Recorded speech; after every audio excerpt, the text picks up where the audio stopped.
vous n'êtes pas passé à côté de cette affaire concernant Léo Grasset de la chaîne Dirty Biology. Ça avait fait énormément de bruit il y a quelques mois et il a finalement posté une vidéo réponse. Donc, alors pour se remettre un petit peu dans le bain, il s'agissait de 4 femmes, donc Charlie Danger de la chaîne Les Revues du Monde, Manon Bril de la chaîne C'est une autre histoire, Clotilde de Passé Sauvage et Marine Perrin, alias Marinette. Donc, toutes ces youtubeuses, alors bon, je connais que Charlie Danger, hein, des Revues du Monde. J'aimais beaucoup ses vidéos avant, mais maintenant, bof, je trouve qu'il y a un peu trop d'insultes et ça correspond pas vraiment au genre de la chaîne, hein, des vidéos d'histoire. Et puis bon, faut dire aussi que maintenant ça déborde de féminisme, donc c'est plus trop agréable à regarder. Enfin bon, bref, c'est un autre sujet.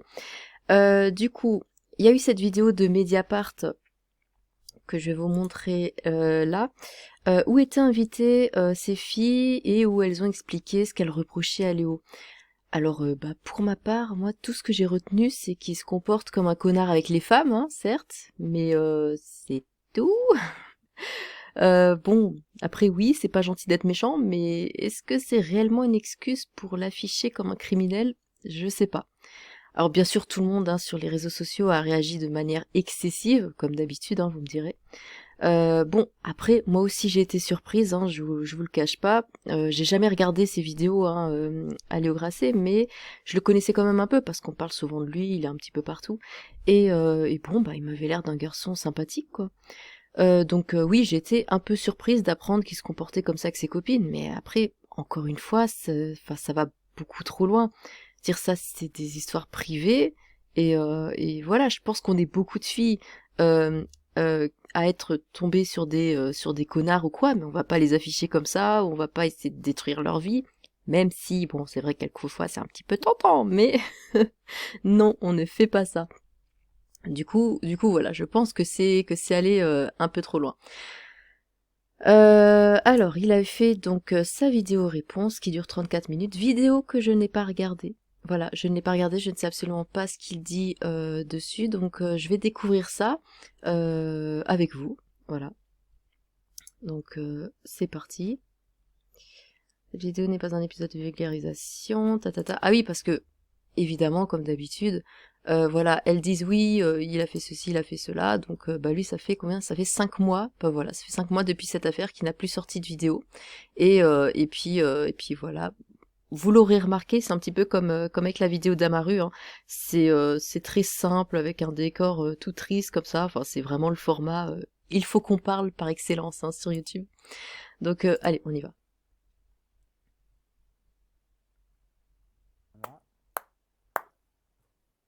Bonjour à toutes et tous. Le 23 juin, Mediapart a sorti un article à mon sujet dont le titre est Star de YouTube, Léo Grasset est mise en cause par plusieurs femmes.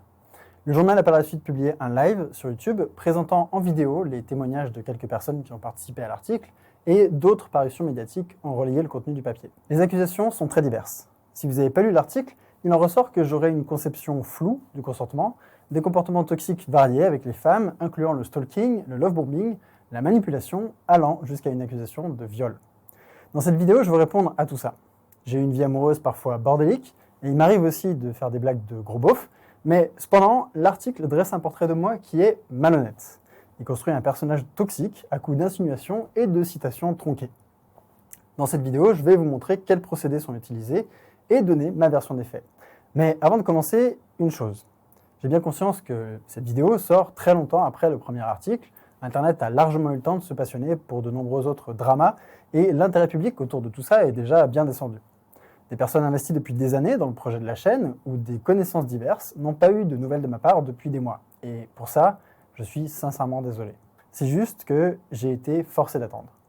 Depuis la parution de l'article, je suis accompagné par des conseillers juridiques, Maître Fares Edel et Maître Camille Loyer, qui m'ont suggéré d'être patient. Certains éléments sont d'ordre judiciaire, on va en reparler, et le temps de la justice est clairement beaucoup plus lent que celui des médias et bouge à un niveau géologique par rapport à Internet. Dans tous les cas, et malgré ces contraintes assez spéciales, je vais faire de mon mieux pour vous fournir tout le contexte que je peux et faire tout mon possible pour éviter une forme de harcèlement des personnes impliquées. J'aimerais vraiment aller vers un apaisement si possible, donc tout le monde sera anonymisé, y compris dans les captures d'écran qui serviront d'éléments de contexte. J'ai vraiment pas envie. Mais pourquoi? pourquoi anonymiser alors que les filles ont... Enfin, je sais pas, elles apparaissent toutes sur un plateau, quoi. Elles sont toutes là, enfin... Bon, bref. Même si je m'apprête à raconter ma vie devant des centaines de milliers d'inconnus. J'ai sincèrement pas l'impression de pouvoir faire autrement et, à mon avis, c'est la seule façon de me défendre. Dernière précision, certaines captures d'écran viennent du téléchargement des données Facebook, qui met les messages les plus anciens en bas, et j'ai donc dû les remettre dans l'ordre pour que ce soit lisible, mais à part ça et le flou sur les noms, rien d'autre n'a été retouché. Ok, donc commençons. Depuis environ 2 ans, j'entendais des rumeurs qui devenaient progressivement de plus en plus graves sur mon compte. Petit à petit, des youtubeurs, d'anciens collègues ou des connaissances que j'appréciais ont commencé à ne plus répondre à mes messages, des participations à différentes émissions et interviews se sont annulées brusquement, et un projet de podcast scientifique pour un diffuseur très populaire, dont le tournage était pourtant presque terminé, s'est débarrassé. Oups, je l'ai raté. Donc, il est où? C'était pas celui-là. Voilà. Diffuseur très populaire. Voilà. Excusez-moi pour ça. Bah, de toute façon, ça c'est la base, hein. Dès qu'il y a ne serait-ce que des rumeurs, même sans preuve. Après, moi, je le défends pas. Je veux dire, comme j'ai dit, je regardais même pas sa chaîne. Moi, le mec, je le connais que de nom, quasiment. Donc, j'ai vraiment, enfin, c'est pas que je l'aime pas, c'est pas que je l'aime bien, voilà. Je dis les choses vraiment de façon, très, très objective. Donc, oui, ce que je voulais dire, c'est que dès qu'il y a une mini rumeur, que ce soit vrai ou pas, tout le monde te lâche. Ça, on l'a vu déjà. Donc hello Léo, merci encore pour le rec-dire et pour les livres, j'espère que tu t'es bien remis, on a trouvé ça super et on a encore plus hâte d'enregistrer la suite. Je fais un point avec Bidule la semaine prochaine et j'essaye de te donner rapidement les dates pour la prochaine rec. En attendant, si jamais tu n'as rien à faire pendant ton trajet vers l'Espagne, on serait très très intéressé par tes retours sur l'intro de l'épisode 1 dans le dossier du Drive auquel tu as déjà accès, n'hésite pas si tu as des questions sur d'autres sujets et sinon à très vite, bon week-end, puis de pute. Bon, très bien. Presque terminé, s'est débarrassé de moi sans autre forme de procès dès que les rumeurs ont atteint les oreilles de la marque. En décembre 2021, les rumeurs se sont précisées et évoquaient une enquête qui allait sortir dans un grand journal et 6-7 mois plus tard, donc fin juin 2022, j'ai reçu un mail de 2 journalistes qui me demandaient de répondre à une série de questions. Bonjour, nous vous écrivons car comme journaliste à Mediapart, nous avons été alertés par plusieurs témoignages de femmes vous mettant en cause et faisant état de violences psychologiques sexistes ou sexuelles. Nous souhaiterions donc d'en parler avec vous dans les prochains jours pour un entretien à la fois écrit et vidéo car Mediapart se décline sur les 2 supports. À quel moment auriez-vous une disponibilité? Idéalement lundi ou mardi. Je double aussi ce message sur le numéro dont je dispose. Nous vous remercions beaucoup, machin bidule. Raison de leur dire non et je me sentais enfin libéré du poids des rumeurs. J'allais enfin pouvoir donner ma version des faits. Et après tout, je fais confiance aux journalistes. Cependant, j'avais à peine... Bonjour, mardi serait idéal, en fin de matinée ou dans l'après-midi, ok. Merci de votre réponse rapide. Êtes-vous à Paris, si oui, est-ce possible à 14h30, soit dans le choix, soit dans les locaux, ok.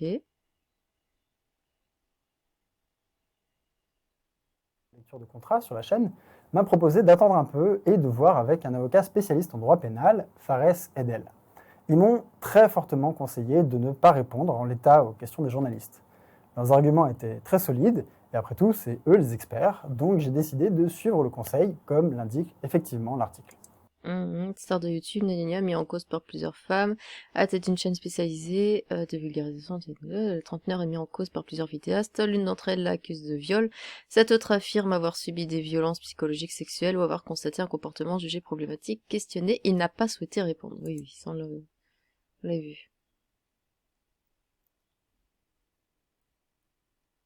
Était de reprendre chaque paragraphe et de les déconstruire ou de les contextualiser grâce à des captures d'écran.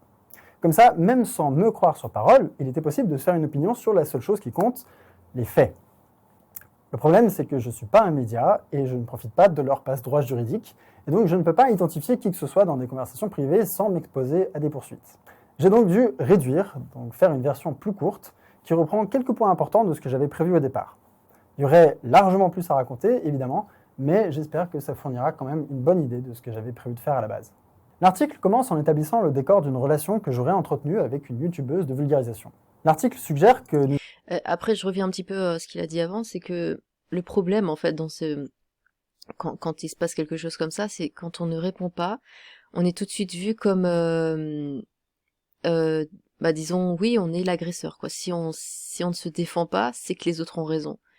Et c'est ça qui va pas, parce que même si on l'a fortement conseillé de pas répondre, bah le fait de ne pas répondre, c'est comme s'il confirmait en fait les faits. Et c'est ça après qui le met vraiment dans l'embarras. Donc il est érigé en tant que dieu, quoi. L'histoire de Lisa commence au milieu des années 2010. À l'époque, la vulgarisation sur YouTube est un petit milieu, se tient gna. Qu'est-ce que c'est que ça?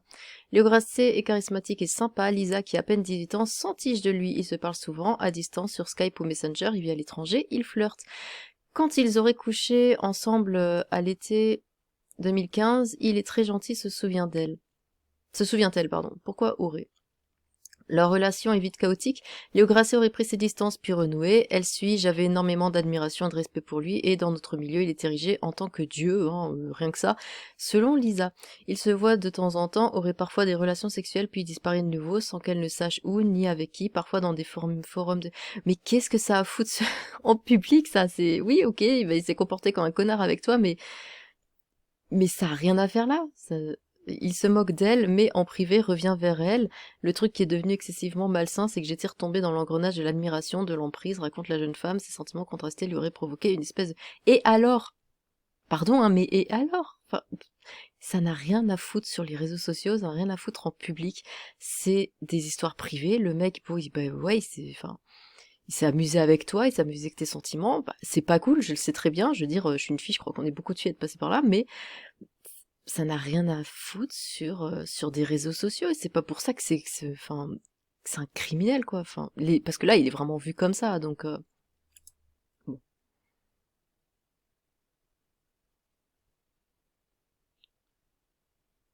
2015, d'ailleurs avant l'été, j'ai compris que Lisa était amoureuse de moi et c'était pas réciproque. On n'a jamais reparlé de sentiments ensuite. À l'été 2016, on s'est revus 2-3 fois, donc c'était clairement pas une ex, comme l'article le mentionne plus tard, et il n'y avait aucun... Jusque-là, seule la façon dont Léo Grassi avait parlé de deux de ses ex devant elle l'avait un peu alarmé. Il aurait présenté comme folle, dont Lisa, un ami Léo écrit que sur YouTube, toutes les meufs mignonnes.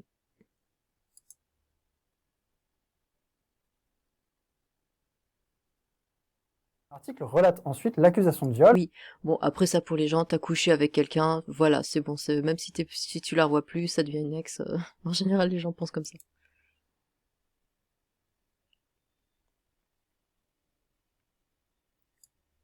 Ne vous forcez pas. Je l'ai raté. C'est extrêmement important que ce soit dit tout de suite, mais je nie catégoriquement cette accusation. Je ne reconnais absolument pas cette description. Elle ne correspond pas non plus à ma façon d'être dans les rapports sexuels. Ma vision du sexe est fondée sur le respect et la recherche du plaisir de l'autre. La violence n'a aucune place dans l'acte. Faire attention à l'autre est quelque chose de très important pour moi. Ma sexualité s'est littéralement créée autour de ça. En 2016, donc au moment de cette soirée, ma vision du sexe avait été entièrement façonnée par une relation amoureuse de 10 ans, qui était basée sur l'écoute de l'autre, évidemment. Pour le reste de la description de la soirée, mon souvenir est très différent de celui qui est présenté. J'avais initialement prévu de vous en faire le récit, vous raconter les discussions qu'on a eues, et ainsi de suite. J'étais partagé entre le souhait évident de réfuter une telle accusation et de rien cacher, et quand même le doute de l'intérêt de le faire devant une foule anonyme. Mais dans tous les cas, mes avocats m'ont tout simplement déconseillé de le faire. C'est probablement pas du tout satisfaisant pour vous, et ça l'est encore moins pour moi, mais pour eux, on ne se défend pas d'un crime ailleurs que devant la justice. Personnellement, j'ai aucune compétence qui soit vaguement utile dans cette situation, alors je préfère suivre leurs conseils, qui sont largement plus avisés que ce que je pourrais imaginer, même si c'est sans doute frustrant pour vous, et que ça l'est très clairement pour moi. La suite de l'article détaille comment j'aurais... Alors, il a réussi à créer une bulle et à l'évincer. On s'est senti extrêmement coupable de tomber là-dedans. Je cite, réussi à créer une...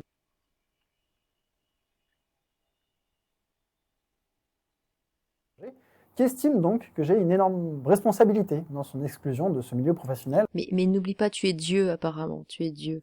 Entre 2015 et 2019. Soyons clairs, ce passage entier est lunaire.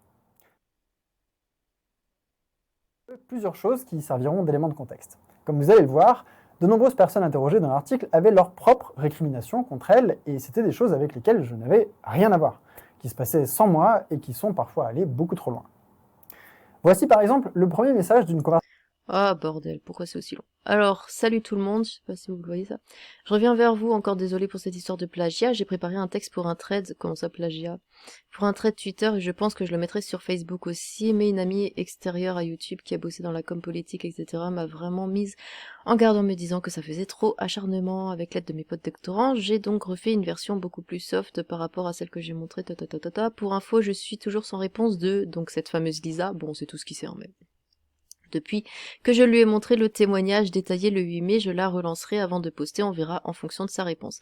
Vous êtes des gens en qui j'ai confiance, j'aimerais avoir votre avis si vous avez le temps de me le donner. Genre Internet, youtubeur convention et... Oui, donc ça. Les Léo et Bidule, vous êtes mentionnés dans le texte que j'ai déjà méga adouci pour ceux qui l'avaient lu.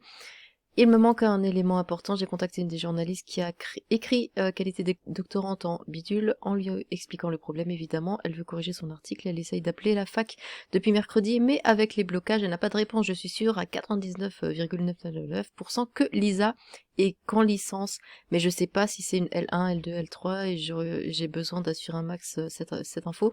En fonction de ça, mon texte risque de bouger, je comprends pas de quoi il parle. Je suis dans une période difficile où je me sens pas bien, nanana. Vous, pour beaucoup, connaissez Lisa et les procédés qui sont les siens, ainsi que les fonctionnements des réseaux sociaux. J'apprécierais votre avis si vous avez le temps. Donc il y avait des histoires avec elle. C'est quoi? C'est une histoire de plagiat ou je sais pas quoi?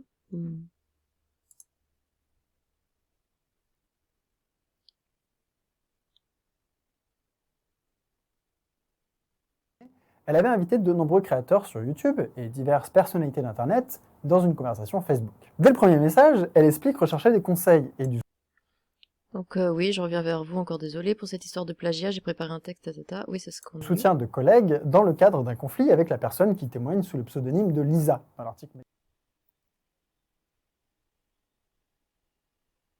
La vidéaste en question, elle mentirait sur ses diplômes réels et elle aurait des procédés qui sont les siens, quoi que ça veuille dire. Rapidement, d'autres youtubeurs et youtubeuses de vulgarisation, d'ailleurs également présents comme témoins dans l'article Mediapart, en profitent pour abonder dans son sens et partager leur propre vision d'elle. Cette autre personne insiste sur le fait Une fois de plus, elle s'en sort, il reste son imposture sur sa formation et ses habitudes à censurer les critiques sur les réseaux. Il y a surtout, je crois, il y a surtout, je crois que plus personne ici ne se privera de dire le mal qu'on pense de ces méthodes. Mais quelle méthode? À tous ceux qui ont un peu de pouvoir sur les destins des vidéastes. Une bonne tricheuse manipulatrice. posture et rappelle qu'elle a des méthodes. C'est là. Attendez. Je retourne en arrière, c'était marrant ça. C'est la Avercane de la Vilga. Imposture et rappelle qu'elle a des méthodes.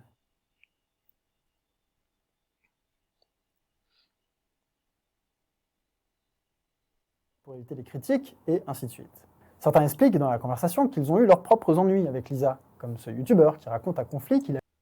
Alors j'ai testé le terrain froid et scientifique, elle m'a battu sur page Facebook.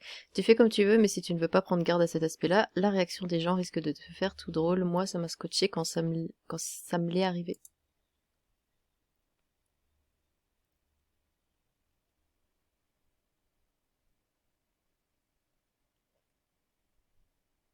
Et qui ne me concernait pas du tout, en fait. Bien sûr, je faisais partie de cet univers. J'avais par exemple lancé quelques années plus tôt une.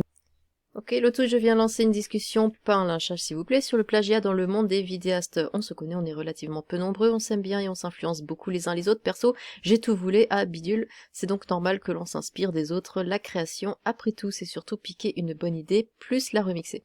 Aujourd'hui, je suis tombée sur la première minute de la dernière vidéo, nom de la chaîne de Lisa, qui est une repompe totale de la chaîne de youtubeuse. Pas de remix, ça va jusqu'à récupérer les expressions faciales pour l'occasion. Ouais. Un truc qui est pourtant assez personnel. J'aimerais avoir votre avis là-dessus. Où sont les limites entre l'inspiration et le vol d'identité graphique de réalisation? Est-ce que le plagiat vous embête? Est-ce que vous vous en battez les gonades? Est-ce que vous avez déjà vécu une situation similaire d'un côté ou de l'autre? Vous avez 7 heures, les calculatrices sont interdites.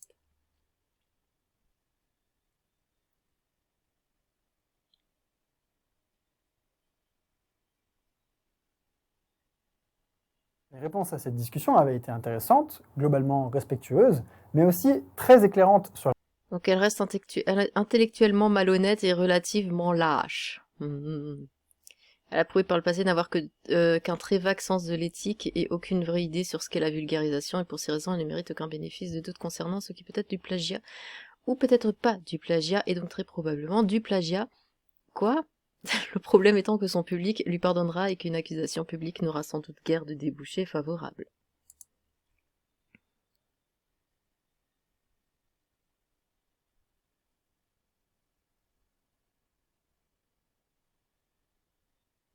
Mis à part de ce tout petit univers de la vulgarisation scientifique pendant des longues années, c'était parce que je la maintenais activement à l'écart, moi tout seul.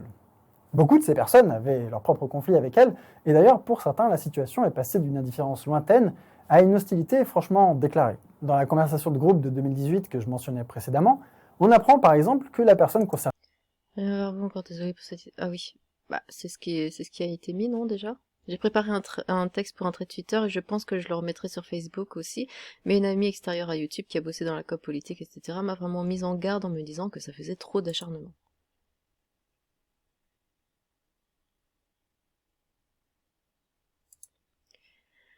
Alors, mais en tout cas, je m'en fous de ces abos, ces bidules et compagnie que je veux aller taper. Là, j'ai des chercheurs de bidules qui me suivent par exemple, et alerter l'attention des conventions peut-être, l'attention des conventions, je dirais.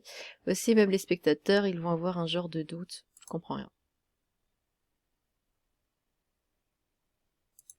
Il me semble que la piste de journaliste avait été la première envisagée, mais souvent ces articles interviennent après le shitstorm pour surfer dessus plutôt qu'en amont, non?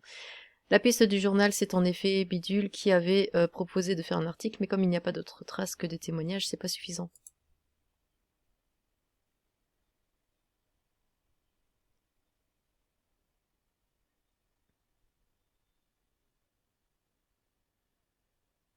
publique en bonne et due forme qui se préparait, avec le soutien actif de journalistes et de quelques... Donc ils veulent lui casser sa réputation, plus personne ici ne se privera de dire le mal qu'on pense de ses méthodes à tous ceux qui ont un peu de pouvoir sur les destins des vidéastes. Il faut la décrédibiliser du côté professionnel, faut continuer à ne pas la recommander dans nos contacts pro. Ah, elle s'en prend plein la tronche, hein.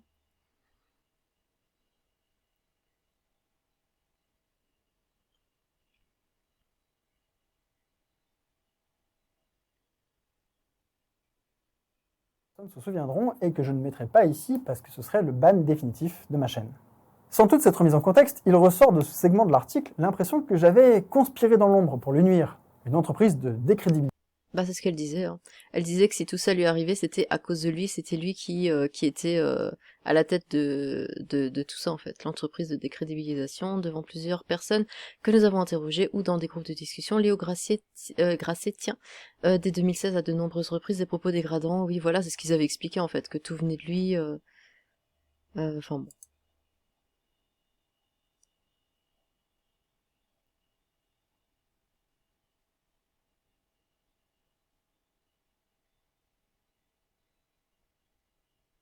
Dépenser d'énergie pour dégrader son travail et sa réputation, et certainement moins que d'autres.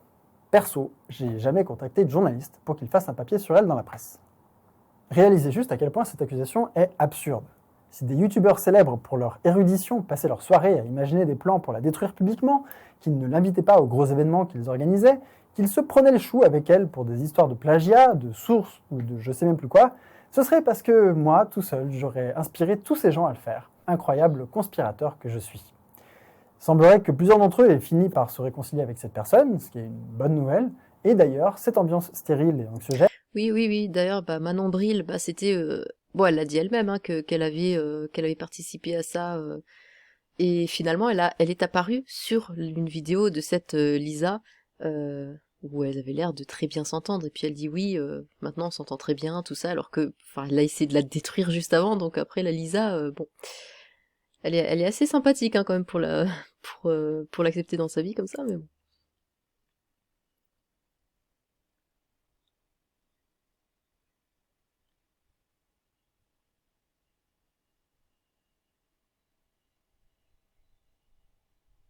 On en vient donc à ce qui est suggéré comme un message d'excuse de viol.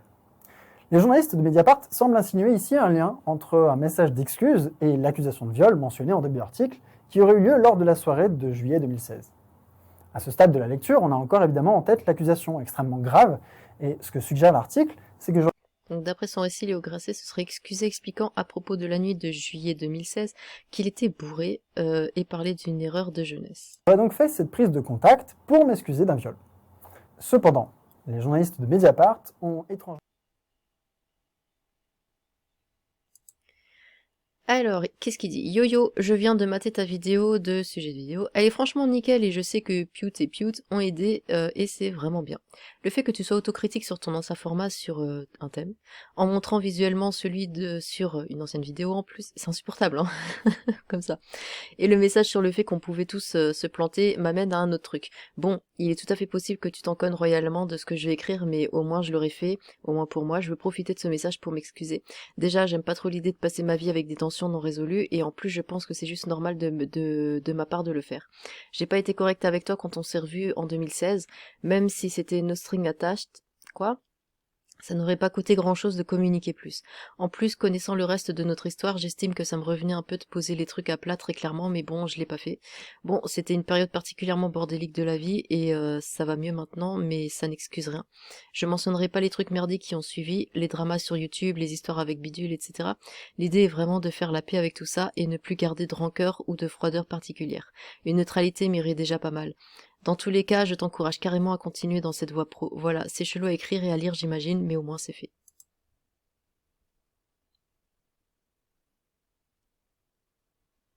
Hmm.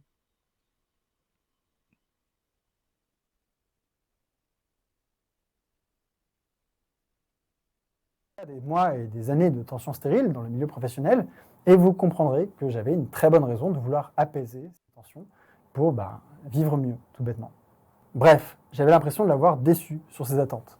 J'étais venu, on avait couché ensemble, il n'y avait pas eu de suite, pas de message ou quoi que ce soit, et je me doutais que cette absence de communication, ajoutée à l'ambiance particulièrement toxique de YouTube, avait dû avoir un impact, et on n'avait jamais crevé cet abcès-là. J'ai donc fait ce pas en avant, et on s'est effectivement retrouvés autour d'un café. À ma surprise, elle a évoqué la souffrance psychologique liée à cette soirée 3 ans plus tard. Contrairement à ce qu'indique l'article, j'ai pas admis la moindre violence sexuelle. J'étais plutôt extrêmement surpris.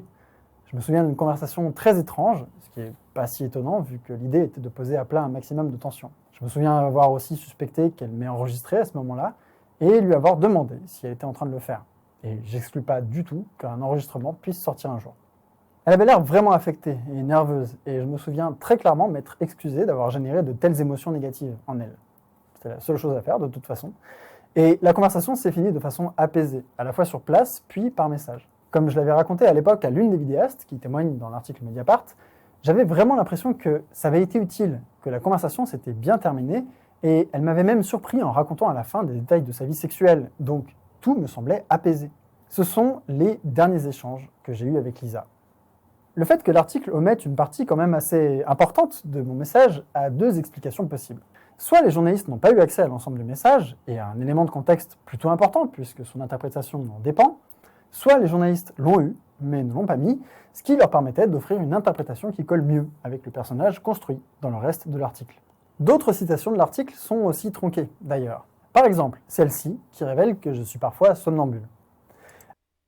Le youtubeur s'offrirait aussi de... Ah oui, oui, oui, ça, ils en avaient parlé. De sexomnie, il s'agit d'un trouble rare qui ressemble à du somnambulisme avec des gestes, parfois brutaux, de nature sexuelle, parfois sans souvenir au réveil. Amarine Perrin, Léo Grasset, écrit le 30 juillet 2018 sur Messenger. Je baise en dormant des fois. Quand je suis dans cet état-là, je suis un peu animal. Quand je suis éveillée, je fais vachement attention à l'autre, alors que quand je dors, je m'en balèque.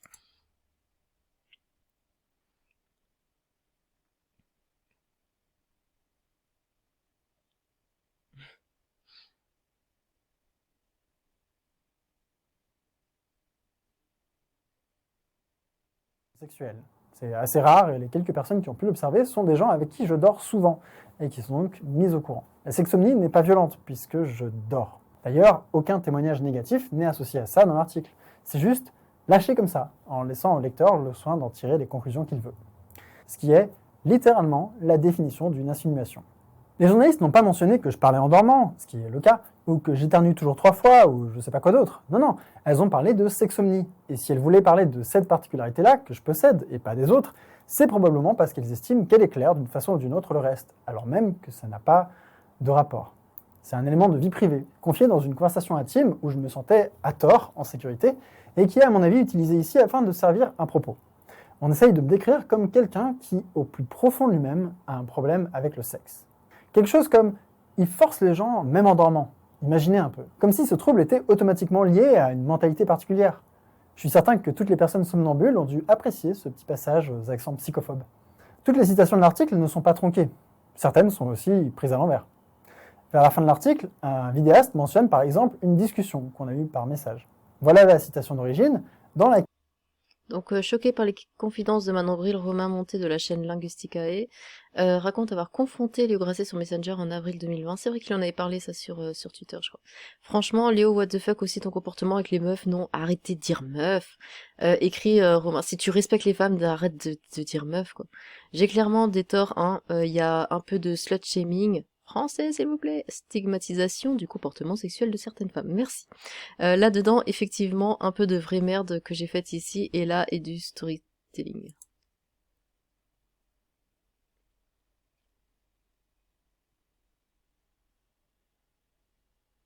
Oui. Alors, bon ça vous le voyez pas. Bah t'inquiète, il y a un peu de slut shaming là-dedans effectivement, un peu de vraie merde que j'ai faite ici et là, et du storytelling, mais bon, comme je disais de mon côté, je suis vraiment pas à vivre ces bails, mais questions de confinement, c'est pas vraiment principalement relié à des trucs de bidule et bidule. Je suis assez certain que ça va jouer à ma réputation, though. Être un fuckboy, tout ça, mais bon, la réputation, j'avoue que ça m'intéresse assez peu. Au pire, ça filtrera les gens capables de prendre de la distance avec des bails. De ma perspective et des infos que j'ai, honnêtement, ça m'a l'air que tu es un fuckboy, c'est certain, je vais pas te dire le contraire. Je disais ça de façon sarcastique, mais bon.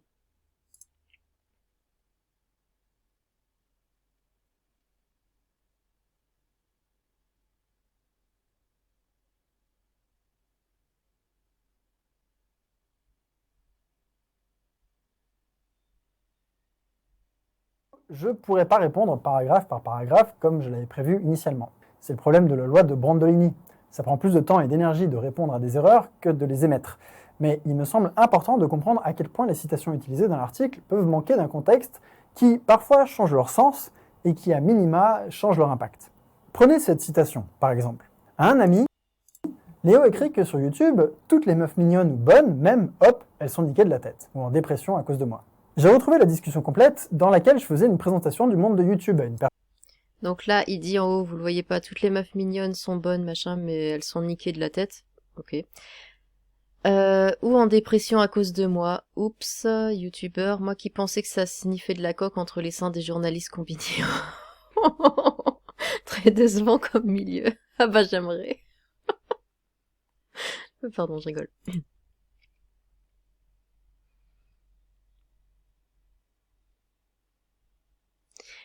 Oui, mais non, ce genre de message, ça ne passe pas. D'ailleurs, j'en avais parlé dans la vidéo avec Amaru, c'est que non, t'as beau délirer, c'est en privé, tu délires et tout. Tout le monde fait ça, mais dès que ça devient public, d'un coup, c'est comme si personne ne faisait ça. Et que t'étais le seul. Nos conversations entières, en fait, étaient basées dans... Alors, machin, c'est ouf, tu te dis, ouais, ça m'a un peu fait peur. Gros, tu pourrais littéralement soulever de la daronne au petit-déj et te taper leur fil soir. Oh mon dieu. dit au 4e degré. En coupant aux bons endroits, c'est utilisé de façon littérale pour solidifier. Eh oui, eh oui, eh oui. Bah, bienvenue sur les réseaux sociaux.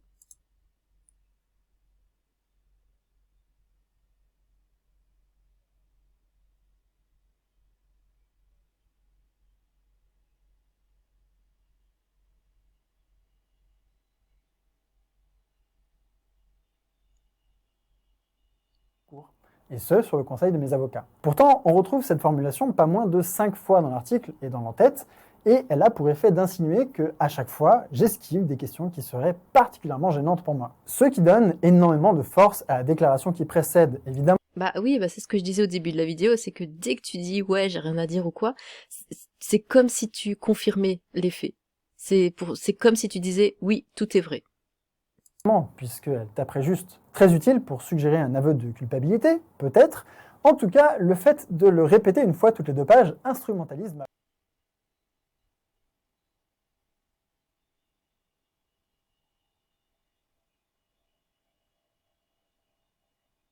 Léo Grasset, qui n'a pas souhaité répondre encore, serait coutumier de relations virtuelles très intenses, passant par l'envoi de très nombreux messages sur une courte période. Ce que les anglo-saxons appellent le love bombing, c'est-à-dire le bombardement d'amour, qui peut créer une dépendance affective très forte et submerger d'émotions celui ou celle qui les reçoit, indiquent les travaux de Gwénola Sueur et Pierre-Guillaume Prigent, spécialistes des violences conjugales. On retrouve le nom de ces deux spécialistes à 3 reprises dans l'article, les 2 autres fois mentionnant le gaslighting et le stalking, bien qu'ici, il ne se prononce pas sur ce cas précis. Mais on va quand même parler de track, histoire de suggérer à quel point il est dangereux. Aux US, la règle Goldwater stipule que les psychiatres ne peuvent pas donner un avis professionnel sur une personne qu'ils n'ont pas examinée eux-mêmes et dont ils n'ont pas obtenu le consentement, ce qui semble plutôt prudent comme approche. Ces 2 personnes ne sont certes pas médecins, ils sont sociologues, mais l'idée reste la même. Personne ne peut vraiment déterminer quoi que ce soit sur la psyché de qui que ce soit sans faire un vrai travail de psy, et inclure ces experts dans l'article me semble surtout une façon d'établir un argument d'autorité, pour marteler une idée comme « Regardez, même ces professionnels disent qu'il est vrillé ». Mais surtout, ces experts permettent des glissements entre « il avait des comportements qui ont rendu ces personnes tristes ou les ont fait souffrir » à « ces comportements sont de la manipulation et c'est du ressort de la psychiatrie ». Dans le paragraphe plus haut, par exemple, on passe d'un phénomène relativement commun, les nombreux messages sur une courte période, à ses conséquences comme la dépendance affective très forte, à un sous-entendu bien plus grave ensuite, ici en montrant que c'est un sujet étudié par des spécialistes de violences conjugales. Ailleurs dans l'article, on passe de « on s'envoyait beaucoup de messages et on devenait très proches mais on a été déçus de ne pas vivre la même histoire » à « il manipulait la réalité de ses victimes afin d'abuser mentalement d'elles », sans réelle transition autre que « il y a un expert qui a dit ». Et je vais revenir sur ces ressentis, mais avant, je veux juste rapidement passer sur quelques autres exemples de méthodes utilisées pour dresser ce portrait. Un point central est que l'article joue sur le fait qu'il y a 8 témoignages, en mettant principalement en avant le premier, qui est une accusation de viol. Comme le journal fonctionne sur un abonnement payant, une très grande majorité des personnes ont surtout eu accès à l'en-tête, qui ne distinguait que très vaguement ces accusations. Et comme l'a mentionné un article publié sur le blog de Mediapart d'ailleurs, les gens lisent surtout les titres et commentent ensuite très rapidement. Pas de surprise donc à ce qu'on trouve un peu partout sur internet des commentaires insinuant que j'aurais violé 8 personnes. La vidéo, accessible librement, a sans doute offert plus de détails, mais tout le monde n'a pas autant de temps à y consacrer. Or, les 7 autres témoignages sont de nature complètement différente. L'un d'entre eux est celui d'Émilie, une fille avec qui j'ai eu une relation courte, qui s'est terminée de façon décevante pour elle, mais aussi pour moi. On aurait clairement pu s'éviter cette déception, dans laquelle je prends volontiers ma part de responsabilité, c'est clair. Un autre témoignage décrit une relation par message en dents de scie. Un autre encore décrit des échanges par message suivis d'une soirée ensemble, puis rien. Bref, ça l'a pas fait pour moi, j'étais pas disponible dans ma tête et je m'en suis excusé d'ailleurs auprès d'elle. Et hello, oui, désolé, j'ai clairement pas été à la hauteur de tes attentes. La réalité, c'est que j'ai un peu le temps pour personne et que j'ai diminué fortement la communication en général. C'est rarement le genre de truc dont on prévient à l'avance, d'où le silence. J'espère que ça va dans ta vie, dans tous les cas. Ces histoires ont généré des ressentis très négatifs, et je m'en excuse. Cependant, il y a une confusion des genres énorme entre la... Mais le problème, Léo, c'est que tu dragues des féministes. Et on sait tous que ça finit mal quand tu es un homme. Ça va finir mal pour toi. Ce sont des féministes. Et pas des petites féministes... Voilà, c'est le haut, hein. C'est vraiment level super saiyajin du féminisme. Hein.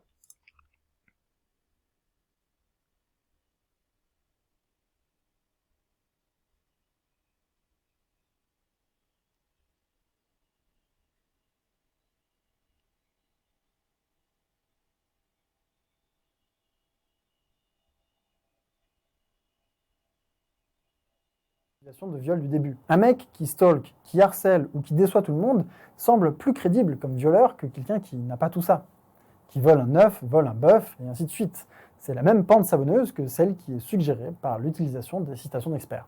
Dans un tout autre domaine, la production de la série du Vortex est également évoquée dans l'article. J'ai effectivement co-créé cette série, qui est toujours diffusée sur la chaîne YouTube d'Arte, et après une relation difficile avec le diffuseur, j'ai décidé de partir après la première saison.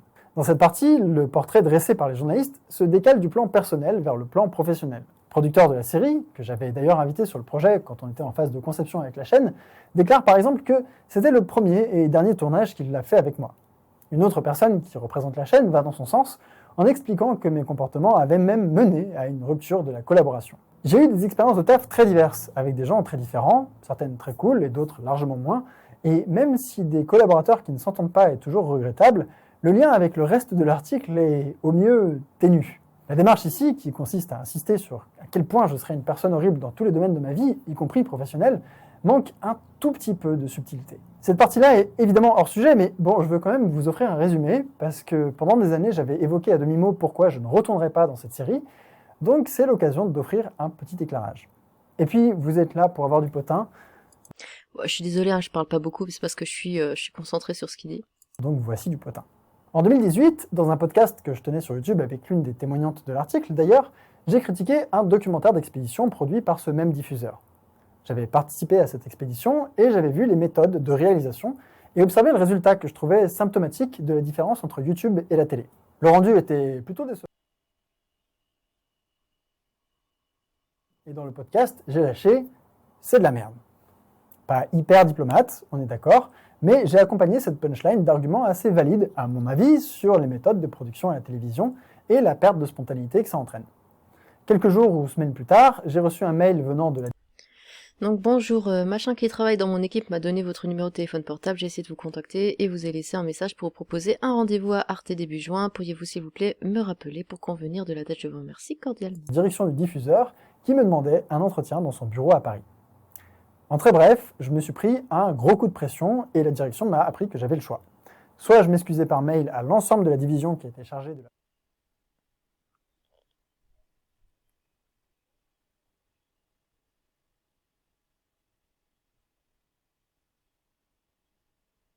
salarié du diffuseur, j'étais juste un auteur indépendant qui leur proposait un contenu, donc j'étais tenu à aucune règle de non-dénigrement ou autre. Et la division qui était vexée par ma punchline n'avait aucun rapport avec celle qui produisait le Vortex. Mais mes options étaient limitées et dans cette situation que d'aucuns appelleraient un chantage, j'ai fini par m'écraser dans un mail pour que le... Donc bonjour, je suis Léo Grasset, créateur de la chaîne Dirty Biology. Je travaille actuellement sur le projet Le Vortex avec Arte. Il y a quelques mois, une vidéo YouTube versus la télé dans laquelle j'interviens a été mise en ligne sur la chaîne YouTalks. Je tenais à offrir, excusez-moi, d'une part des excuses et d'autre part une mise en contexte pour comprendre cette vidéo. Le vocabulaire que j'ai employé était illégitime et je m'en excuse. Mais certaines critiques, je pense importantes, que j'ai émises concernant la lenteur du système TV, je continue de vouloir faire des projets avec, c'est donc que celles-ci ne sont pas aussi virulentes que ce que mes mots maladroits peuvent laisser penser. La chaîne Le Vortex, en coproduction avec Arte, en est la dernière itération et devrait rassembler de nombreux acteurs majeurs de la vulgarisation au même endroit dans une mise en scène très neuve, en espérant que cette mise en contexte soit utile. Veuillez encore une fois accepter mes excuses pour les mots trop extrêmes concernant votre projet.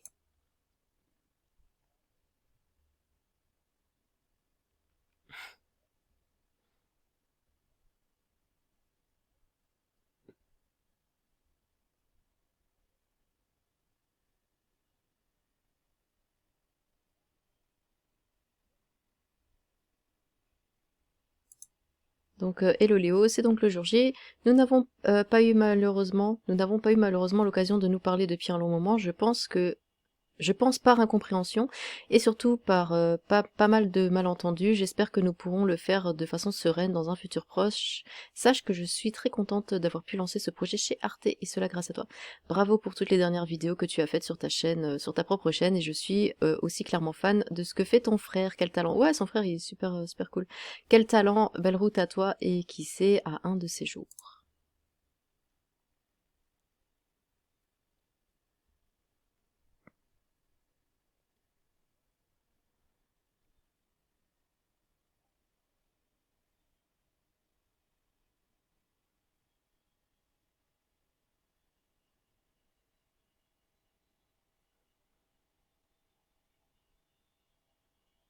La prérogative de paternité. Tout simplement, ça veut dire qu'on doit pouvoir savoir qui a créé quoi, notamment par un nom au générique.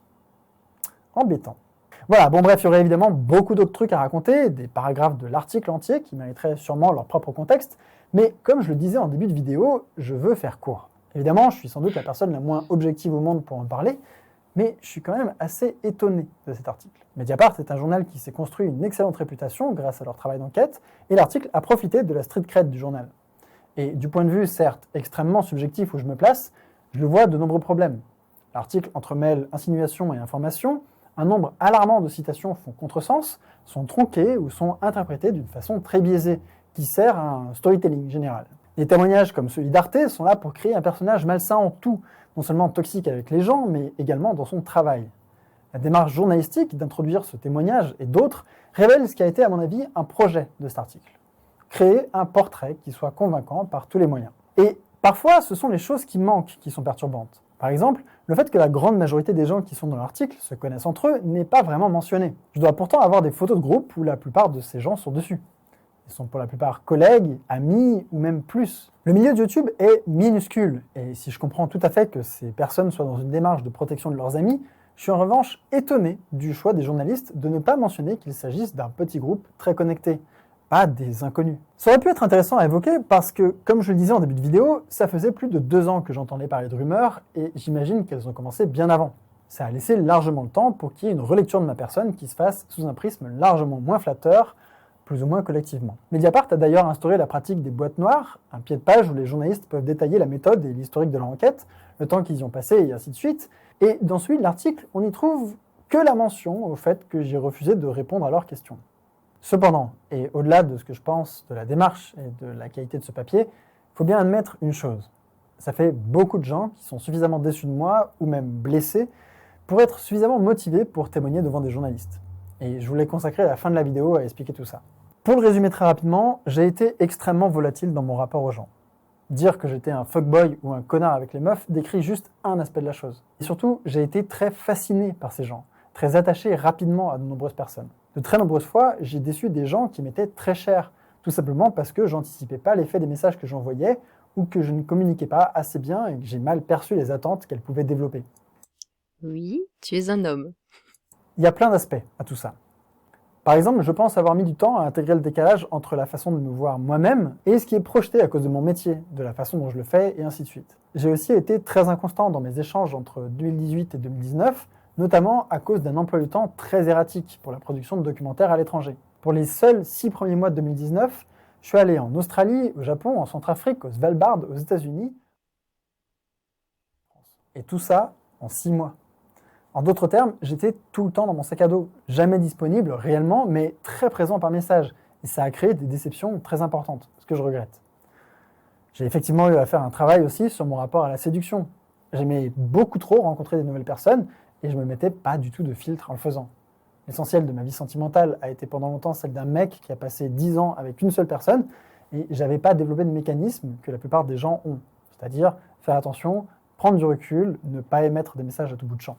Ma vie professionnelle m'a en plus offert énormément de rencontres fascinantes et j'ai croisé plein de gens que j'admire encore aujourd'hui. Certains et certaines témoignent dans l'article d'ailleurs. J'avais vraiment sincèrement envie de les connaître, parfois intimement, et d'être un élément positif de leur vie. Sauf que entre 2017 et 2019, ma vie était un bordel monumental. J'avais pas de point fixe, toujours entre deux pays, j'essayais de vivre une relation romantique avec une fille que j'ai énormément aimée, mais qui se passait principalement à distance, et je rencontrais beaucoup de gens pour qui j'avais des crushs, sans avoir la capacité de communiquer honnêtement avec les autres, ni avec moi-même. Donc j'ai trompé, j'ai menti avec l'idée débile que tant que personne ne le saurait, personne n'en souffrirait. Et si j'étais le seul à ressentir de la culpabilité, bah ça irait. J'ai été amoureux de plusieurs personnes en même temps, et personne d'autre que moi n'était au courant. Bref, je regardais dans plusieurs directions à la fois, quand l'autre pensait qu'on allait quelque part ensemble. Et je continuais ma quête absurde d'intensité en repoussant le moment où il faudrait être droit dans ses bottes. De tout ça. Voilà, donc ça rejoint ce que je disais au début de la vidéo. Tu es un connard, mais ça explique pas ce tapage et surtout, enfin, toutes ces réactions, je le répète, mais démesurées, comme si, enfin, voilà, c'est un connard, c'est tout, c'est pas un criminel. Au bout d'un moment, faut arrêter. Tout ça, j'en suis vraiment pas fier. Faire souffrir les gens qu'on aime le plus, c'est le pire. Et évidemment, j'ai beaucoup de mal à faire la paix avec ce passé. J'ai menti aux gens.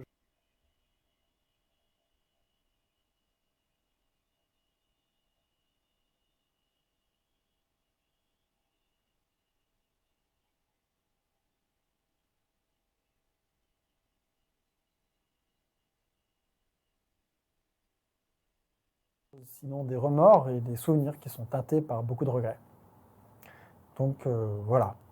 Pour être honnête, je fais cette réponse en ayant de très gros doutes sur son utilité. Le message que j'ai à offrir n'est pas aussi flashy que l'article de départ, plutôt en nuance. Bah, finalement, moi, j'ai la même opinion qu'après avoir vu la vidéo de toutes ces femmes là qui avaient dénoncé entre guillemets. J'ai exactement la même opinion. C'est oui, tu te comportes comme un con avec les femmes, mais c'est tout. Enfin, c'est tout. Bon, voilà, je peux être à la place de ces femmes. J'imagine qu'elles ont eu le cœur brisé et tout ça, mais ça mérite pas tout ce qui est, enfin, tout ce qui a suivi derrière, en fait.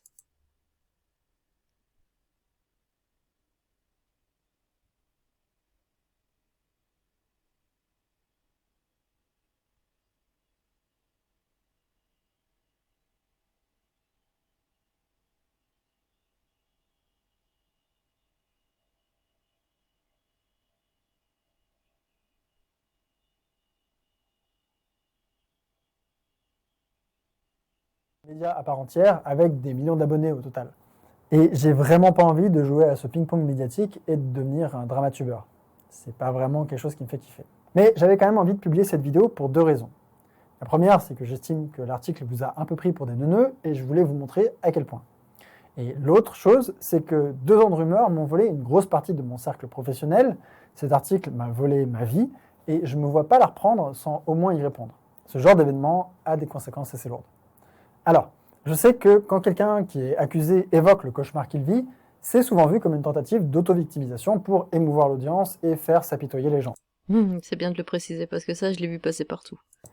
Bref, un truc de manipulateur qui capture le sujet de la souffrance des vraies victimes qu'il a causées, et ainsi de suite. C'est pas mon intention du tout. J'ai surtout envie de vous parler de l'étendue des dégâts qu'une telle chose peut provoquer pour réfuter l'idée souvent admise sur certains réseaux que les annulations publiques n'annulent en réalité pas grand-chose et que les gens accusés s'en sortent généralement très bien. Bon, le premier truc qui a sauté, c'est évidemment les sponsors.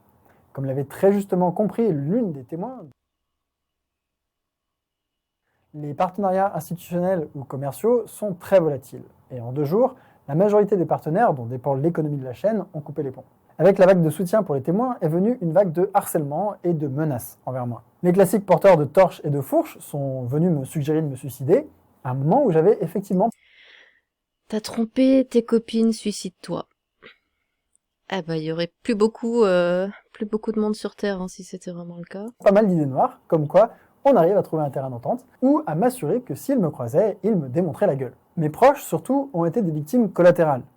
Mon frère, des potes et d'anciens collaborateurs sont des personnalités publiques, et ils ont pris très cher, pour rien.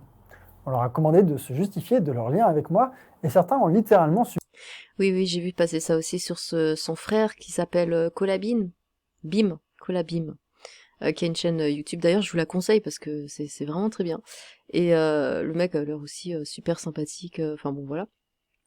Mais c'est vrai que j'ai vu passer sur son Twitter tout le monde qui lui envoyait des commentaires en disant ouais, parle de ton frère, qu'est-ce que t'en penses de cette histoire, tout ça, dis-nous quelque chose. Et bon, il répondait pas. De toute façon, qu'est-ce qu'il a à répondre, ça le concerne pas. C'est la vie privée, la vie intime même de son frère. Enfin, il a rien à dire. Mais c'est vrai que tous les commentaires après ne parlaient plus que de ça.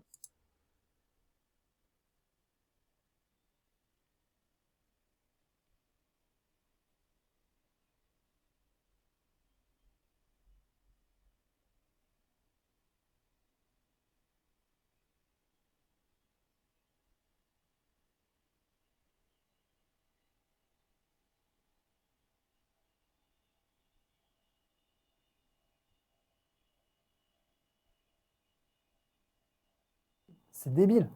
Avoir été le prétexte de masculinistes qui voient le féminisme comme une menace, ça m'a bien pété les rouleaux, je dois dire. Bref, je recherche l'apaisement et j'aimerais faire le deuil de ces quelques années chaotiques et j'ai la chance d'être bien entouré pour avancer de façon positive. Je ne vais pas finir cette vidéo sur est-ce qu'avoir eu plein d'histoires de coucherie, des relations amoureuses parallèles, avoir déçu du monde et ainsi de suite mérite d'être dans un article de presse. C'est pas à moi de vous donner mon analyse sur l'intérêt ou non de passer par la voie médiatique pour régler ce genre de truc. Je vous ai donné quelques éléments de contexte pour relire cet article si vous voulez. Et maintenant, j'imagine que vous êtes probablement capable d'exercer un esprit critique et de former votre propre opinion. Donc, à vous de voir. À la place, je veux plutôt finir cette vidéo sur la suite de cette chaîne. Premièrement, il y a eu une plainte. Une série de témoignages venant d'une personne avec qui j'ai travaillé plusieurs fois m'ont honnêtement, vraiment honnêtement, fait tomber des nues. Et quelques jours après la parution du premier article, cette personne a par la suite décidé de porter plainte pour harcèlement sexiste, qui est regroupé depuis les lois Chiappa de 2018 avec le harcèlement sexuel. Évidemment, je me suis mis rapidement à la disposition de la justice pour qu'elle puisse enquêter librement et je leur donnerai toute la matière qu'ils estimeront nécessaire pour faire leur travail. Mes avocats ont aussi écrit au procureur de la République pour simplifier toute convocation et préciser que je souhaitais être entendu le plus rapidement possible, parce que je veux avoir la possibilité de répondre. En attendant que la procédure avance, je ne peux pas trop développer là-dessus, si ce n'est insister sur le fait que j'ai travaillé et discuté avec cette personne entre 2017 et début 2019, donc bien après le tournage qu'elle mentionne. J'ai tenté au maximum de partager son travail, que j'estime excellent, et on a eu des rapports amicaux tout le long, soit avant, pendant et après les événements de son témoignage. Donc vous pouvez imaginer ma surprise à la lecture de l'article. Donc ça, c'est en suspens. De l'autre côté, la chaîne a perdu quelque chose comme 80 000 abonnés, mais j'ai quand même de mon côté très envie de continuer, si vous voulez toujours les regarder. Les vidéos sortiront pas très vite, parce que je suis un peu tout seul pour les monter en ce moment, mais le principal, c'est que si vous êtes chaud, on peut continuer. Merci de votre attention, cet épisode était le plus inintéressant et le plus important de la chaîne, et j'espère vous retrouver très bientôt. Salut. Eh ben, dans mon cas, cette vidéo est la plus longue de ma chaîne. Voilà, je pense que de toute façon j'ai déjà donné mon opinion dans cette vidéo, au cas où je me répète, mon opinion n'a pas changé, c'est juste que voilà, il s'est comporté comme un con avec les nanas, et puis mais enfin ça mérite pas tout ça, quoi. Ça mérite pas tout ça. Regarde, ça fait 5 mois qu'il a pas fait de vidéo. Il a plus ses sponsors, il a plus rien du tout. Tout ça parce que des nanas ont été frustrées de leur relation avec lui, parce qu'il leur donnait pas assez d'attention, ou parce qu'il les aimait pas comme elles le voulaient, et puis voilà, donc c'est vraiment exagéré, c'est vraiment exagéré. Pour moi c'est juste de la vengeance, quoi. Mais bon. Dites-moi ce que vous en pensez, si vous êtes encore arrivé jusque là, dites-moi ce que vous en pensez dans les commentaires. Sur ce, tchou.